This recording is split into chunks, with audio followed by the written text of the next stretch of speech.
자, 이제는 적용 배제하고, 자, 특례가 있는데, 일단 이제 구분하실 게, 자, 적용 배제라는 말은 명의신탁 자체가 아닙니다. 이거 구분하셔야 돼요.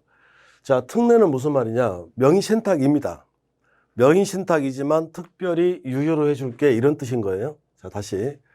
적용 배제는 명의신탁처럼 보이지만 아예 처음부터 그냥 명의신탁이 아니다고 하셔야 되는 거고, 그냥 유효인 거고요. 특례는 명의신탁이지만 특별히 유효로 해줄게, 이 뜻이 되거든요. 그래서 신탁법상 신탁인데, 자, 신탁법상 신탁, 명의신탁부터 봐볼까요? 명의신탁. 자, 말 그대로 명의만 믿고 맡기는 거잖아요. 그러니까, 자, 이렇게 있는데, 자, 가바구라고 명의신탁 약정을 했대요. 그럼 얘가 신탁자가 되고, 신탁자, 이게 수탁자. 그래서 등기가 이렇게 넘어간 거 아닙니까? 그러면 여기서는, 자, 실권리자, 실소유자는 누구 겁니까, 이거?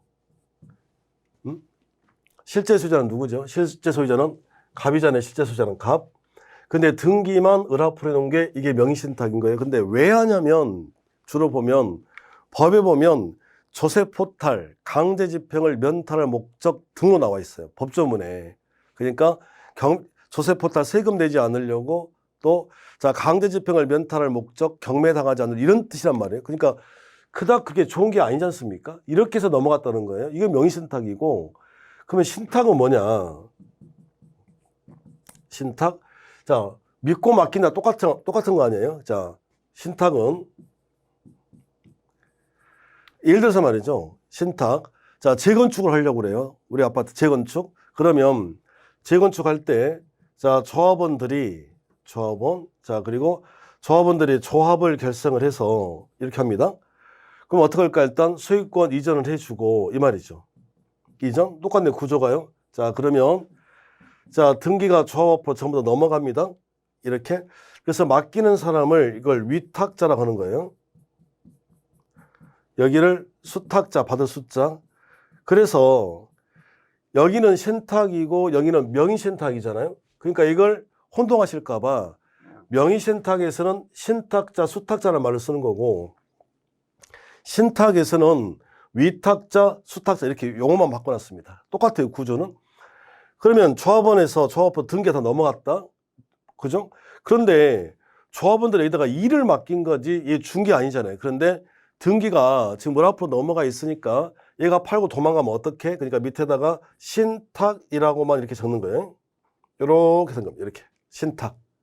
그러면 실제 소유자는 누군데요? 갑인데 일을 하라고. 재건축이 뭡니까? 조합으로 전부 다 등기 받아와서 다 멸실하고 새 아파트 지어서 조합원들 주고 남은 건 일반 분양 이거잖아요, 지금. 그러니까 실질적인 소유자는 조합원 얘 건데 똑같잖아요. 얘인데 등기는 누가 앞으로? 을 앞으로. 구조가 똑같지 않습니까? 그런데 여기는 명의신탁은 무효고요.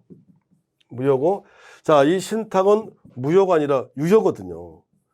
그럼 무슨 차이야? 그랬더니 이건 재건축이라고는 경제활동을 한 거예요. 이건 정상적인 경제활동. 그러니까 무조건 실제 소유자와 등기부상의 소유자가 불일치, 다르면 무조건 무효가 되는 게 아니라 그게 경제활동 때문에 이렇게 됐다면 이건 유효라니까. 그러니까 이렇게 돼 있다고 그래서 이걸 아예 명의신탁으로 보지도 않는다. 이걸 보지도 않는다. 자, 하나 더요. 그러니까 즉 신탁법상 신탁은 아예 무슨 탁 자체가 아니고 명의신탁 자체가 아니고 형태는 실제 소유자와 등기부상의 소유자 간에 불일치가 일어났다 하더라도 명의신탁이라고 부르지도 않는다. 그냥 신탁 유효입니다. 이번에는 이건 이미 했는데요. 가등기담보, 양도담보 이거잖아요.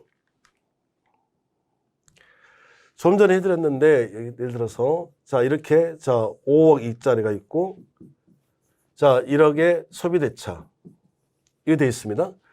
그러면 얘가 채무자라 그랬고 채무자 얘는 채권자. 채권자가 돈을 빌려주고 싶은데 불안해요. 채무자가 돈을 안 갚을까봐. 그래서 안전장치가 필요했다. 담보죠. 그래서 소유권을 넘겨받았다니까. 이렇게. 그러면 소유권이 넘어왔으니까 양도가 된 거 아니에요? 양도.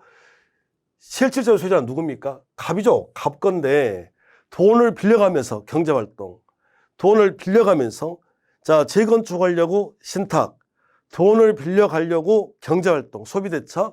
그래서 자 양도가 됐다 이거. 그러면 등기부상의 소유자는 을로 돼 있지만 실소유자는 갑 아닙니까? 또 불일치지. 그런데 이게 조세포탈, 강제집행을 면탈 목적이 아니라 돈을 빌려가는 그런 경제활동을 하면서 나온 거 아닙니까? 그러니까 양도담보가 됐고, 양도담보건 얘가 가등기를 했대요. 가등기만. 그러면 양도담보건, 가등기담보건 등기부상의 소유자와 실제 소유자가 다르지만 이건 경제활동을 한 거니까 명의신탁이라고 보지 않는다. 그냥.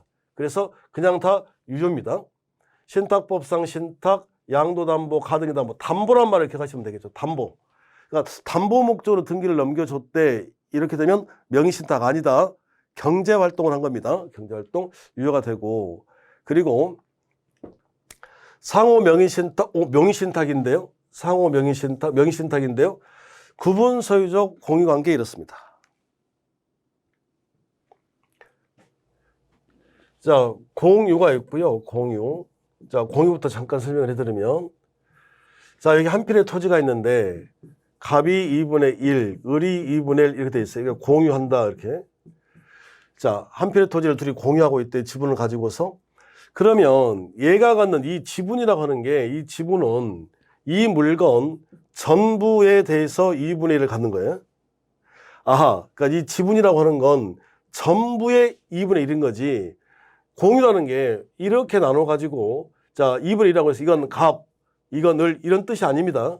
전부의 2분의 1. 그러면 얘도 전부의 2분이죠. 예를 들어서 골프장 회원권을 갖고 있다. 지분을 가지고 있대요. 예를 들어서 회원권을 가지고 있어요. 그러면 1년에 예를 들어서 내가 며칠 이용할 수 있다 그러면 1번 홀부터 18번 홀까지 있다면 그거 전부를 내가 며칠 이용할 수 있다. 이런 소리가 되는 거지. 지분이 있다는 개념이 전부에 대해서 갖고 있다는 뜻인 거지. 너는 1번부터 9번 홀까지만 3번 홀까지 이용할 이런 뜻이 아니잖아요. 그러니까 공유에서 지분은 전부에 대해서 2분의 전부에 미치는 거예요. 그런데 구분 소유적 공유 관계란 구분 소유적 공유 관계. 자, 이건 무슨 뜻이 되는 거냐면요. 구분 소유적 공유 관계. 자, 이렇게 있는데 자, 갑, 을 이건 갑의 것이고요. 이건 을의 것입니다. 그러니까 이미 구분해서 얘들이 소유하고 있다고요. 그런데 단지 편의상 등기부 상으로는 2분의 1이라고 공유라고 등기만 이렇게 되어 있다 이 소리가 되는 거예요. 그러면 지금 무슨 일이 벌어진 겁니까? 실질적으로 누구 건데 갑의 것인데 실소유자와 등기가 다르다는 거 아닙니까 지금? 그러니까 실질적으로는 갑인 건데 등기는 공유로 되어 있다고 그랬으니까 얘가 갖는 지분은 전부의 2분의 1, 얘도 전부의 2분이잖아요. 그러면 지금 등기로 따져보면 자 등기부 상으로는 갑이 2분의 1, 을이 2분의 1 이런 소리가 되는 거고 여기도 을이 2분의 1, 갑이 2분의 1 이런 꼴이잖아요. 이런 뜻. 내 건데 2분의 1은 을의 것이라고 명의만 신탁, 명의신탁 이 뜻이 되는 거고요. 얘도 마찬가지 을의 것인데 2분의 1은 갑의 것이라고 명의신탁. 그러니까 상호간에 지금 명의신탁을 하고 있는 거 아닙니까? 이걸 상호 명의신탁이라고 하고 다른 말로 구분 소유적 공유 관계라고 이렇게 부릅니다. 그러면 생각을 해보면 되는데 명의신탁은 명의신탁인데 상호 명의신탁을 했다면 두 사람 간이잖아요. 자기네들 누구한테 피해를 주려고 하는 게 아니라 편의상 그냥 자기네들끼리 해놓은 거잖아요. 이것도 경제활동의 하나의 방법이란 말이에요. 그러니까 이런 경우는 명의신탁처럼 보이지만 명의신탁이다 아니다. 그래서 그냥 유효이라니까요.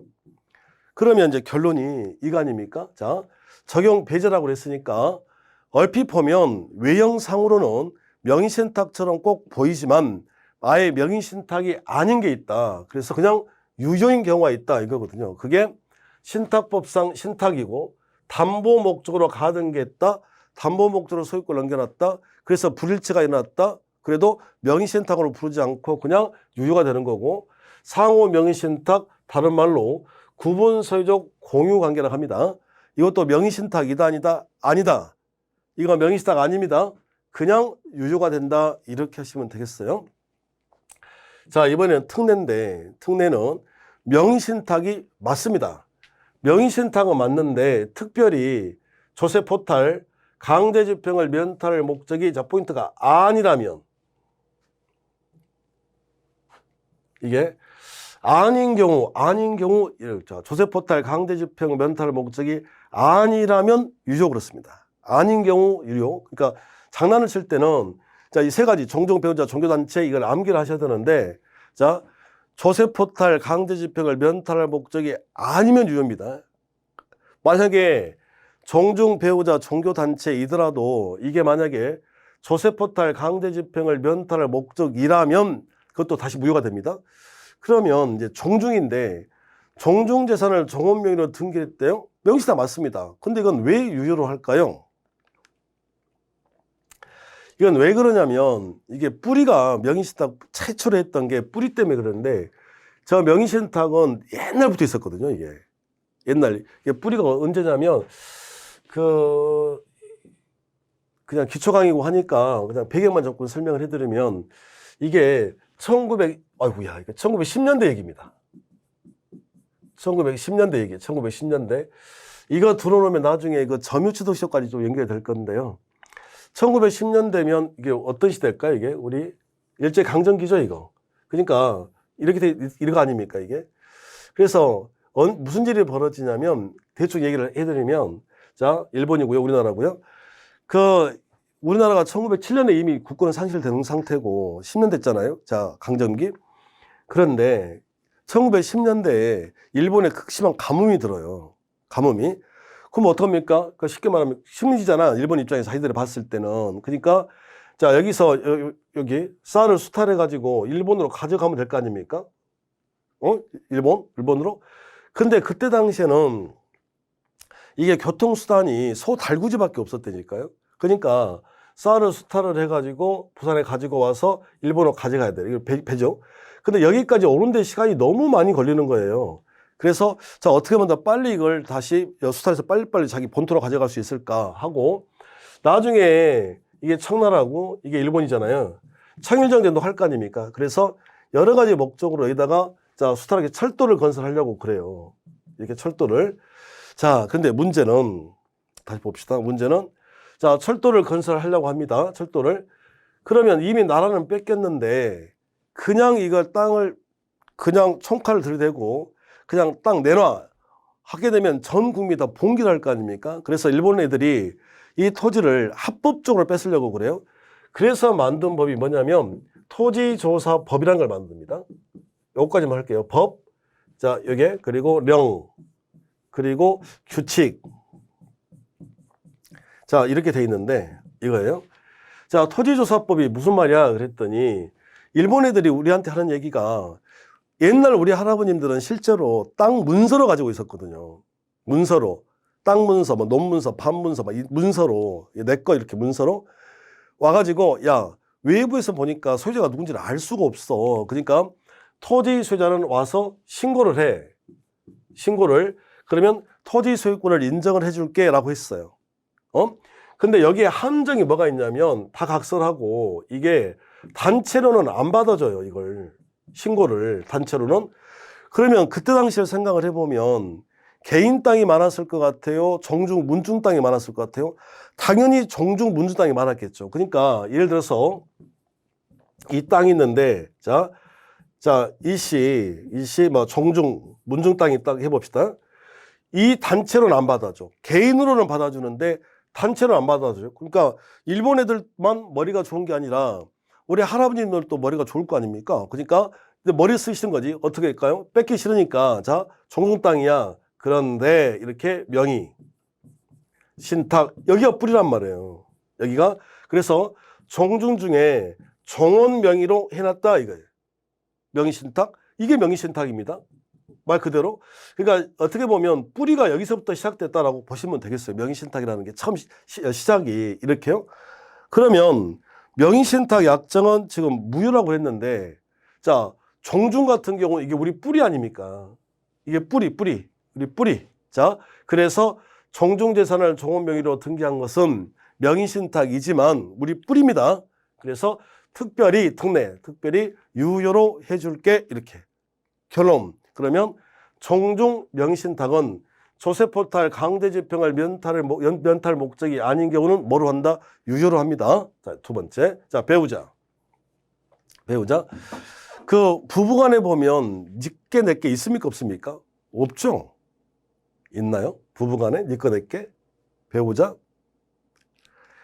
저 같은 경우는 저는 이제 외벌이인데 맞벌이 하지 않고 외벌이 하는데 저는 제가 이렇게 강의도 하고 그래서 수입을 창출하고 그래서 제가 처자식을 다 먹여 살려요. 근데 모든 돈 관리는 우리 집에 계신 분이 한단 말이지. 이렇게요. 그리고 그 아파트도 있는데 그 명의도 모든 명의도 다 우리 집에 계시면 와이프 명의로 돼 있어요. 이렇게. 그러니까 부부간에는 니께 내께 없는 거잖아요. 그러니까 부부간에는 니께 내께 없대. 그래서 남편 명의 아파트를 아내 명의로 명의신탁. 아내 건데 남편 명의로 명의신탁. 부부간의 명의신탁은 명의신탁이 맞습니다. 그러나 조세포탈 강제집행을 면탈할 목적이 아닌 경우는 뭐로 한다? 유효. 이렇습니다. 그런데 이 배우자가 말이죠. 배우자가 법률상 배우자를 의미합니다. 그러니까 사실혼 배우자는 안 된다는 거예요. 법률상만 보호돼요. 그러니까 그 예전에는 그 저희 아버님 세대만 하더라도 이게 둘이 부부인데 경제적 형편이 안 되고 그러면 그냥 같이 사시고 혼인신고 않고 그러셨나 봐요. 그러니까 그러면 사시혼 배우자밖에 안 되는 거예요. 그러니까 자, 사시혼 배우자는 안 되고 법률상 배우자가 된다. 법률상 배우자만. 그리고 사시혼 배우자가 그러면 힘들어가지고 그냥 사시고 그냥 혼인신고 않고 사셨다 해봅시다. 자, 그래서 사시혼 배우자라고 그래요. 그런데 혼인했답니다. 뭐라고요? 혼인을 했대. 그럼 어떻게 됩니까? 일단 축하부터 해주고요. 자, 혼인했어. 그러면 혼인한 때부터입니다. 혼인한 때부터 소급이 안 돼요. 소급이 안 된다. 이렇게. 그리고 배우자 일방이 사망을 하셨습니다. 배우자 일방이 돌아가셨다. 그러면 그 상속인에게 그대로 유액에 존속한다. 이거고요. 자, 이번엔 종교단체. 여기는 좀 주의하실 게 종교단체 간의 명의신탁인 경우가 있고 종교단체와 개인 간 그랬거든요. 이 개인이라는 게 판례 그대로 가보면 목사님이거든요. 이렇게. 그러면 자, 특별히 명의신탁이지만 유효로 해준다. 특례로 하는 그 명의신탁은 종교단체에서는 종교단체 간 이렇습니다. 종교단체 간 명의신탁인 경우에 조세포탈 강제집행을 면탈할 목적이 아닌 경우에 이게 유효가 되는 거지 개인으로 빠져나가면 이게 다시 무효입니다. 무슨 말일까요? 저는 일단 종교는 없는데 그 기독교를 보면 그 예수교 장로회 기독교 장로회 있다 그렇게 나눠져 있다 하더라고요. 파가. 그러면 자, 예를 들어서 기장, 예장 그렇게 부르는 것 같던데 자, 기독교 장로회 본부가 있습니다. 거기에 지부 이렇게. 그러니까 원래 본부 건데 그 개척교회 그 판례거든요, 이게. 아무튼 자, 그런데 자, 기장이 본부가 있고 그 밑에 예하 단체. 그러니까 본부 땅을 예하 단체 명의로 이 말을 의미하는 거예요. 이게 103조에도 또 나올 텐데요. 아무튼 이 종교 문제에는 우리가 사법부가 판례를 이렇게 쭉 읽어보면 웬만하면 개입을 하지 않으려고 그래요. 그러니까 지금 기독교 그 기장 본부 명의 땅인데 그 예하 단체 명의로 등기를 해놨다. 명의신탁이죠. 근데 그 종교단체가 이건 것만 아니라면 그냥 좀 과세도 않고 좀 자유롭게 풀어준다 이런 개념이거든요. 자, 그래서 종교단체 간의 명의신탁인 경우에는 조세포탈 강제집행을 면탈할 목적이 아니라면 유효로 합니다. 근데요, 만약에 종교단체와 개인이라면 이건 얘기가 달라집니다. 이건 개인이라면 얘기가 달라져. 그러니까 종교단체 기장, 본부에서 개인 목사 명의로 했다면 그건 일반 명의사가 똑같은 거잖아요. 자, 그러니까 이때는 뭐로 한다? 무효. 이렇습니다. 자, 결론. 자, 정리를 다시 해보면 자, 이런 소리가 드는 건데 자, 구분하실 게 적용 배제라는 말이 있고요. 적용 배제. 특례가 있는데 적용 배제라는 말은 꼭 명의신탁처럼 보이지만 아예 명의신탁으로 부르지도 않는다. 그냥 유효가 있어요. 신탁, 담보 유효가 되는 거고요. 상호 명의신탁도 마찬가지. 상호 명의신탁 구분서적 공유관계라 하는데 명의신탁 아니다. 그냥 유효가 되는 거고요. 자, 특례는 명의신탁 맞습니다. 명의신탁은 맞아요. 그런데 조세포탈 강제집행을 면탈할 목적이 아닌 이 세 가지 명의신탁은 특별히 유효로 해줄게 이거예요. 그래서 종중, 우리 뿌리, 종중재산을 종업명의로 했을 때 우리 뿌리, 명의신탁이지만 유효로 해준대. 상상하실 때요. 자, 배우자는 니께 내께 없대. 그러니까 배우자 간의 명의신탁 법률로만 되는 거고 사실은 안 된다는 소리고요. 그리고 사실혼 때 혼인을 했대. 혼인한 때부터 되는 거고. 자, 배우자 일방이 사망했다면 그 자식과 계속 유지가 된다는 소리고. 자, 주의하실 게 종교단체인데 종교단체가 아니라면 개입 않을 거야. 그냥 알았어. 유효로 해줄게. 근데 단체와 개인 간이면 다시 일반 명의신탁에 대해서 무효가 되더라. 이렇게 돼 있습니다. 자, 마무리해보죠. 자, 개념만 좀 다시 쭉 잡아보면, 자, 명의신탁인데, 명의신탁. 자, 명의신탁입니다. 명의신탁. 자, 명의신탁이란 실제의 소유자와 등기부상 소유자가 다르더라. 그래서 명의만 믿고 맡겼다. 그러니까 실제의 소유자는 신탁자인데 등기는 수탁자 앞으로 되는 겁니다. 그러니까 이 등기 자체가 무효가 되시는 거고요. 등기 무효. 자, 그리고 무효인 명의신탁을 해지하고 없습니다. 무효 해지 없다가 되고 얘랑 같이 나올 수가 없어요. 해지라고 읽어야 되거든요. 유효 해지는 있다고. 이제는 할 수 있을 것 같지 않습니까? 명의신탁이지만 유효가 되는 경우가 있다고 그랬죠. 세 가지. 세 가지 뭐였나요? 종중, 배우자, 종교단체. 그러니까 그 유효인 명의신탁은 해지가 되는 거고 유효라고 그랬으니까. 자, 무효인 명의신탁은 해지란 말이 없고 그럼 어떻게 하는데? 그랬더니 진정한 소유자가 되찾아간데 회복으로 이전 등기는 되더라도 해지 없다. 무효해지 없다. 그리고 이렇게 한다고 그래서 이거 반사회생이 아니다. 같은 말이 불법 원인급여 아니다. 그러니까 되돌려 받을 수 있다. 이렇게 하시면 되는 거고요. 관계는 대내적을 물어보면 자, 신탁자와 수탁자 관계니까 신탁자 겁니다. 그런데 자, 제3자가 나타나면 수탁자를 권리자로 봐요. 그래서 제3자는 권리자로부터 받아온 것이니까 선이 악이 불문하고 선이란 말은 모른다 선, 악이란 말은 안다 이렇습니다. 선악 불문하고 취득한다 이렇게 하시면 되고 이제 종류가 있습니다. 자, 일반형이 있는데 이걸 다른 말로 양자간 명의신탁 이렇게 보시는 거예요. 얘들 간의 명의신탁 이렇게 되는 거죠. 양자간의 명의신탁 무효입니다. 그리고 자, 삼자간 명의신탁으로 나와요. 시험제 삼자간 명의신탁, 양자간 명의신탁, 삼자간의 명의신탁, 계약형 이렇게요. 양자간, 삼자간, 계약형. 그러면 삼자간의 명의신탁을 일명 우리가 중간 생략형이라고 하는데 매매는 신탁자가 매도인과 직접 매매를 합니다. 근데 신탁자 앞으로 등기는 하지 않고요. 등기하지 않고 자, 매도인에게 부탁을 해서 자, 이렇게 명의신탁이 돼 있고요. 그래서 수탁자 앞으로 등기를 해달라고 그래요. 왜 등기는 넘어갔다 뿐이지만 등기를 이렇게 수탁자 앞으로 돼 있지만 자, 명의신탁이 무효라고 그랬으니까 이 등기도 무효가 됩니다. 그러면 여전히 소유자는 매도인이 되는 거고 자, 이 등기를 이제 말소할 거예요. 그러면 매도인이 하시면 된다.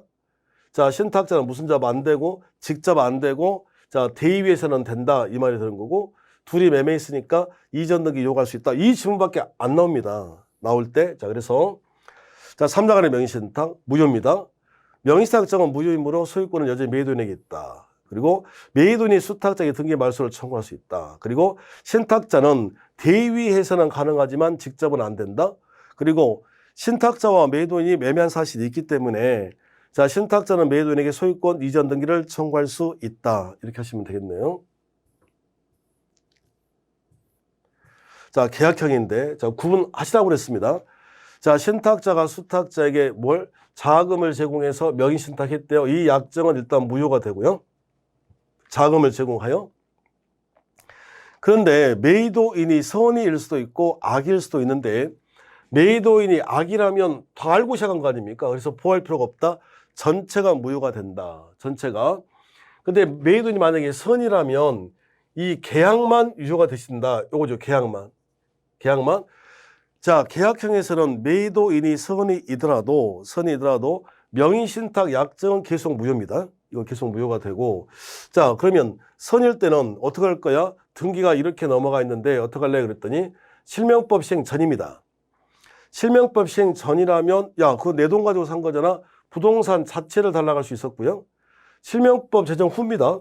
그때는 무슨 자금? 매수 자금 요거 바꿔 출제합니다. 바꿔서 이렇게 하시면 되고. 자, 다시 매도인이 악이면 자 무효라고 그랬는데 만약에 이게 매매가 아니라 경매가 됐어요. 그러면 경매를 하게 되면 매도인이 그 경매 자체에 관여할 수 없고 법원에서 하시는 거 아닙니까? 그래서 경매라면 그냥 유효입니다.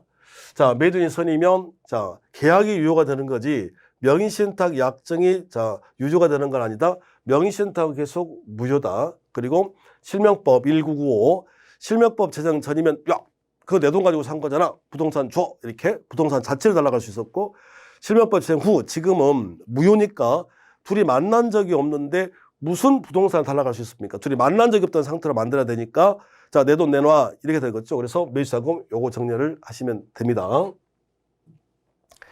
자, 적용 배제가 있는데 자, 적용 배제.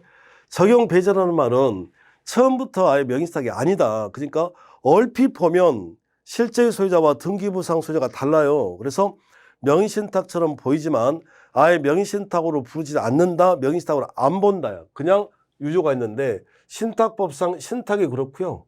그리고 담보 목적으로 가등기했다. 담보 목적으로 자 소유권을 넘겨놨다. 그러니까 어떻게 기억하시면 되냐면 담보라는 말이 보였다. 명의신탁 아니다. 그냥 담보라는 말 경제활동을 한 거 아닙니까? 그래서 담보라는 말이 보이면 명의신탁 아니다. 그냥 유효가 되고 상호 명의신탁이라는 말이나 구분 소유적 공유관계 같은 뜻인데 둘이 명의신탁을 했다는 말은 이것도 경제활동의 일환이란 말이에요. 그러니까 1번, 2번, 3번은 다 경제활동이라고 생각하시면 됩니다. 그래서 명의신탁처럼 보이지만 명의신탁으로 부르지도 않는다 이러시면 되고 특례라는 말은 명의신탁이 맞습니다. 명의신탁이지만 특별히 유효로 해줄게 이렇게 해요. 어떻게 해요? 그랬더니 자 소세포탈 강제집행을 면탈 목적이 아닌 이것도 나옵니다. 그러니까 자 세 가지인데 종중 배우자 종교단체에서 자 종중은 우리 뿌리라고 그랬습니다. 자 그러니까 자 명의신탁이지만 특별히 유효로 해줄게 언제요? 조세포탈 강제집행을 면탈할 목적이 아닌 경우 그렇습니다. 아닌 경우 그러니까 종중 배우자 종교단체이더라도 이게 만약에 조세포탈 강제집행을 면탈할 목적이라면 유효가 아니라 무효가 되는 거예요. 다시요. 자, 종중 뿌리 배우자끼리는 니께 내게 없다. 그런데 배우자는 다 되는 게 아니라 무슨 상 그렇습니까? 법률상 배우자만 된다는 거, 사실혼 배우자는 여기에 포함되지 않는다는 거, 그리고 사실혼 배우자가 적용 안 된다고 그랬잖아요. 그런데 혼인을 했대요. 그러면 처음부터가 아니라 혼인한 때부터 이게 유효가 된다는 거, 소급여가 없다는 거고 배우자 일방이 사망하셨대요. 이렇게 그러면 상속인과 유역에 존속한다는 것 이거죠. 그리고 종교단체 간의 명의신탁이래요. 종교단체 간에 그러니까 단체 간의 명의신탁이라면 그래 알았어 인정해 줄게. 자 유효로 된다. 근데 만약에 이게 종교단체와 개인이 이러잖아요. 그럼 이건 목사님이거든요. 목사님. 그러면 이렇게 되면 일반 명의신탁이 돼서 무효가 되더라 이렇게 돼 있습니다. 이게 명의신탁이 되는 거예요. 여기까지가. 자, 그리고 이제 하나 남은 것 같은데 자, 5장 집합건물의 소유 및 관리에 관한 법률 그래서 이걸 우리가 일명 집합건물법이라고 하거든요. 자, 집합건물법부터 10분 쉬었다 하도록 하겠습니다.